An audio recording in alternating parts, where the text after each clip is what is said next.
নামী super speciality হাসপাতাল, বাইরে ঝাঁ চকচকে বহুতল ভবন আর বড় বড় অক্ষরে লেখা বেলদা সুপার স্পেশালিটি। ভেতরে ঢুকলেই বোঝা যেত পরিষেবা থেকে পরিকাঠামো সবকিছু জোড়া তালি দেওয়া। বেলদা সুপার স্পেশালিটি হাসপাতালের দীর্ঘদিনের বঞ্চনা এবার দূর হতে চলেছে। বিধায়ক হওয়ার পর প্রথমবার হাসপাতালের রোগী কল্যাণ সমিতির বৈঠকে যোগ দিয়ে এই ভুল বদলের বড়সড় আশ্বাস দিলেন নারায়ণগড়ের নবনির্বাচিত বিধায়ক রমা প্রসাদ গিরি। সোমবার হাসপাতালের এই গুরুত্বপূর্ণ বৈঠকে বিধায়ক ছাড়া উপস্থিত ছিলেন জেলার সিএমওইচ সৌম্যশঙ্কর সারেঙ্গী, খড়গপুরের মহকুমার শাসক জ্যোতি ঘোষ এবং নারায়ণগড় বিডিও সৌমেন্দ্রনাথ পাল, হাসপাতাল সুপার সোমনাথ মণ্ডল প্রমুখ। প্রশাসন সূত্রে জানা গিয়েছে, বড় ভবন তৈরি হলেও সুনির্দিষ্ট কোড নম্বর না থাকায় এতদিন এটি পূর্ণাঙ্গ সুপার স্পেশালিটির মর্যাদা ও বরাদ্দ পায়নি। ফলে চিকিৎসক সংকট ও রেফার করার প্রবণতার চরম ভোগান্তির শিকার হতেন রোগীরা। এদিনের বৈঠকে পার্কিং, শৌচাগার সমস্যা, ব্লাড ব্যাংক চালুর অগ্রগতির পাশাপাশি চিকিৎসকদের একাংশের আচরণ নিয়ে আলোচনা হয়।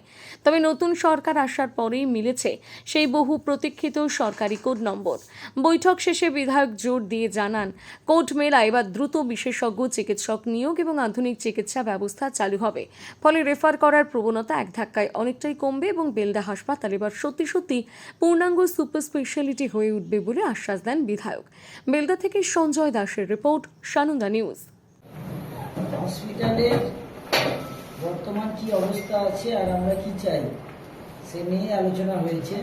আমাদের সঙ্গে আজকে আমি বেলদার নারায়ণগড়ের বিধায়ক হিসাবে অত্যন্ত যে আমাদের সঙ্গে সিএমএইচও নিজে এসছেন আর এসডিও খড়গপুর এসছেন। তো আমাদের আলোচনা খুবই হয়েছে, ইতিবাচক আলোচনা আছে। আমরা বেলদার ব্লাড ব্যাংক করতে চাইছি তাড়াতাড়ি, যত তাড়াতাড়ি সম্ভব। আর এটা গ্রামীণ হসপিটাল হিসাবেই ছিল, তার নাম্বার এসে গেছে। আমরা আগের দিন আমাদের স্বাস্থ্য সচিবের সঙ্গে মিটিং ছিল, দিলীপদার উপস্থিতিতে হয়েছিল সেদিন আমরা বলেছিলাম আজ কালকে আমাদের নাম্বার চলে এসছে। এটা সুপার স্পেশালিটি হসপিটাল হিসেবে বিবেচিত হবে, তাতে ফান্ডটা আমাদের একটু বেশি পাওয়া যায়। তার সঙ্গে আমাদের যে স্টাফ এখন আছে তার স্টাফও বেশি পাওয়া যাবে, ডাক্তারও বেশি পাওয়া যাবে, ফ্যাকাল্টিও বেশি হবে। বিগত দিনে সুপার স্পেশালিটি বেলদার বোর্ড লাগানো ছিল, তাহলে সেটা কি গতদিন সরকার? এটা কোনো অফিসারের তো দোষ নয়, এটা সরকার চেয়েছিল সুপার স্পেশালিটি বলে। গত গভর্নমেন্টের যা প্রচারে দিয়েছিল, প্রচার অনুপ্রেরণায় প্রচার হয়েছে, কিন্তু প্রকৃতপক্ষে এটা সুপার স্পেশালিটি হসপিটাল ছিল না। সেটা কালকে এসছে নাম্বার, ফলে এটা নতুন করে হলো এবং এর জন্য যা সুযোগ সুবিধা পাওয়ার সেটা বেলদা হসপিটাল এতদিন পায়নি। কি বললাম, আজকে যখন আমরা এখানে মিটিংয়ে আসছি, আমার এসডিও সাহেব এসছেন, আমার সিএমএইচ এসছেন, আমাদের সব এরা ছিলেন। আমাদের এখানে যা যা পাবলিক 2-3 দিন ধরে আমাকে যা যা অভিযোগ করছিল সবই আমি এখানে তুলে ধরেছি।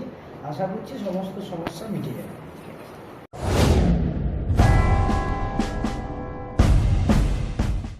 কেশিয়ারিতে পথ চলা শুরু করতে চলেছে বাজাজ বাইকের নতুন শোরুম সৌভিক মোটরস। আগামী 28শে মে বৃহস্পতিবার সকাল 10টায় এই নতুন শোরুমের শুভ উদ্বোধন উপলক্ষে থাকছে ধামাকা গ্র্যান্ড ওপেনিং অফার্স। নতুন বাইক কিনলেই উপহার হিসেবে পেতে পারেন ISI full face helmet, table fan, mixer grinder, Bajaj iron, bluetooth headphone এবং 10 লিটার পেট্রোল। এছাড়াও নতুন বাইক ক্রয়ের ওপর থাকছে 5,000 টাকা পর্যন্ত ছাড়। যে কোনো বাইক অ্যাডভান্স বুকিং করলেই 1,000 টাকা ক্যাশব্যাক এবং পুরনো বাইক এক্সচেঞ্জে পাবেন 1,000 টাকা এক্সচেঞ্জ বোনাস।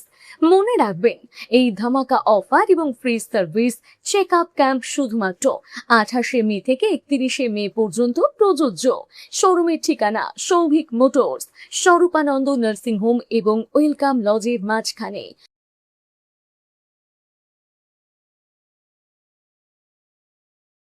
নিজেকে আপডেট রাখতে ফলো করুন সানন্দা নিউজ।